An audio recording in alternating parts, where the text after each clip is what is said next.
for David Small. David.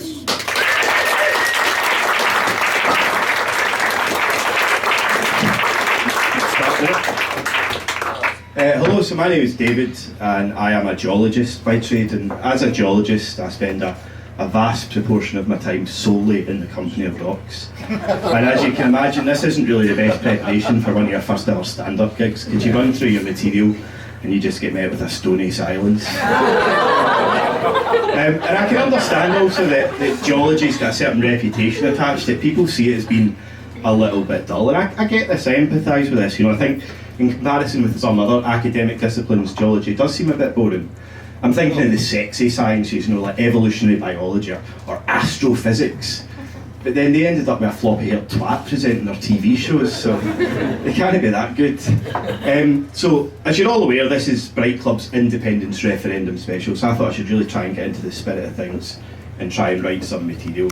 So I said to my girlfriend, I said, look love, I've got this gig coming up and I really need to write some material. She says, no worries, I'm going out for an hour. So she'd go out and I'd get my laptop up and I'd sort of start trying to write these clever satirical jokes and expertly combine both geology and politics. And then I started masturbating. Because there aren't really that many clever satirical jokes that combine geology and politics. And she was out for an hour. Which is really just too good an opportunity. So what I can say to you is that I have really enjoyed preparing for this show. And what I can't say to you is I don't know how well prepared I am, but at least I'm not going to get tired holding the microphone. I see the guys got there before the girls, as usual. So what does geology have to do with independence? Well, of course, the example that we're all familiar with, the one that's come to dominate the debate, is oil. And Scotland is blessed, or if you're a unionist, cursed with quite a lot of oil. And the reason that we have so much oil is because of things that happened in the dim and distant past. You see, a long time ago, things were really different. Alex Salmond was a 32-inch waist. Alistair Darling's eyebrows didn't scare the fuck out of children. And probably least believably of all, Scotland used to be warm.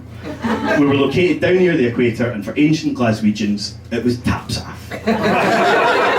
And in the warm seas that surrounded Scotland, there was millions of brainless, barely evolved creatures aimlessly milling around, a bit like the Wellgate on a weekday. And these creatures were called zooplankton, and they...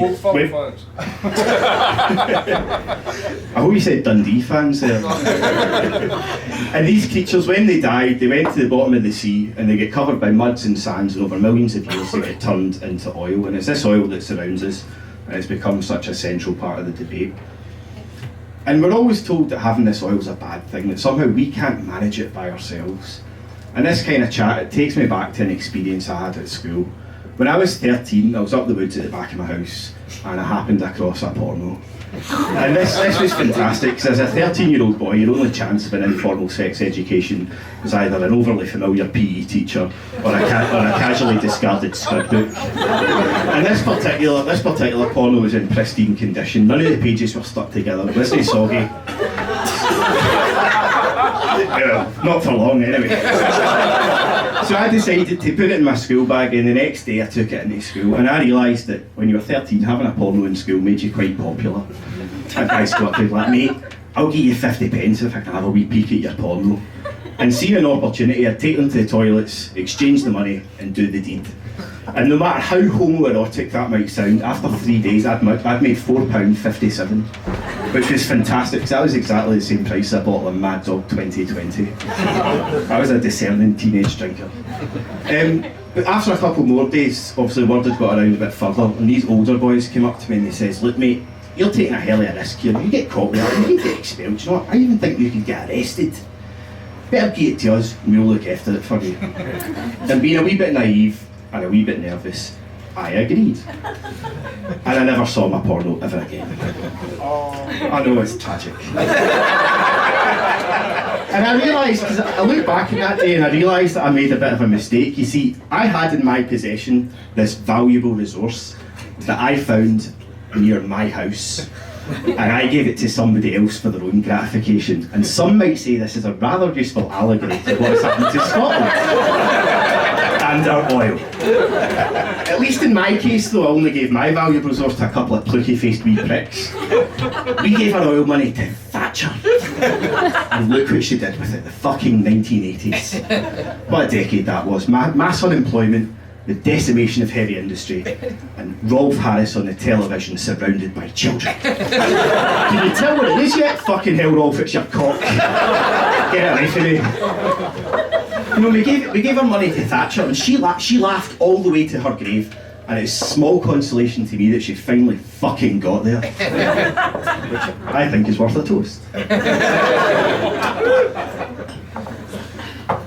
But fortunately for us, oil is not the only valuable resource that Scotland has got. We're also in a fantastic position for renewable energy. Now, like I mentioned earlier, we used to be down near the equator, but it's not very windy. Now, we're a lot further north, and it's windy as fuck. And the reason that we're a lot further north is down to geology, or specifically plate tectonics, which I'm sure most people will have heard of. And plate tectonics, it drives the continents around the surface of the Earth. Now, sometimes it gets a bit pished, and it'll go and crash India into Asia. But usually, it works pretty well. And it's kind of the geology equivalent of the theory of evolution. And we get a little bit sensitive when people misunderstand it. And it seems to me that the good people at Better Together have got a little bit confused about plate tectonics, because they always say, in the event of a yes vote, Scotland will be separated from the rest of the United Kingdom. I would like to take this chance to allay those fears. We're not going anywhere. Plate tectonics does not happen quickly. It's like try to have a shit after a 10-hour flight. There's lots of moaning and groaning, very little movement. So we can relax. We're not going to be moved from a grade A position for renewable energy. And of course, the advantage of being in a windy place, as we're all painfully aware, is it's also fucking wet. And Scotland is really, really wet. We've got a lot of rain, and that means that we've got a lot of water. And of course, water in the future will also be a valuable resource. Because as the world gets warmer, people are going to get a little bit thirsty. And that is good, because we've got a lot of water. And not only do we have a lot of it, but it's also really good stuff. I don't know if anybody's ever been to London, you know that the tap water there tastes like Doc Cotton scrubbed their fanny in it. When it's up here, our council juice is just that little bit more palatable. And the reason for this difference is down to, again, geology, or more specifically, the difference between English rocks and Scottish rocks. You see, English rocks, they get dissolved by water, so the water tastes shit. English rocks are soft. Scottish rocks are hard as fuck. And the reality of our psychopathically hard rocks is that they literally kick the shit out of the water. If you want to try and imagine it as a fight between fictional characters, it's like Mr. Darcy versus Begbie from Trainspotting.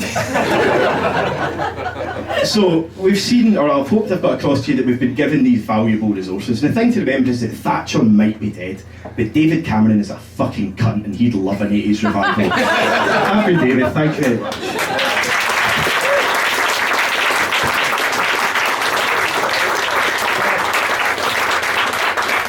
We'll stop an allegories from David Small there.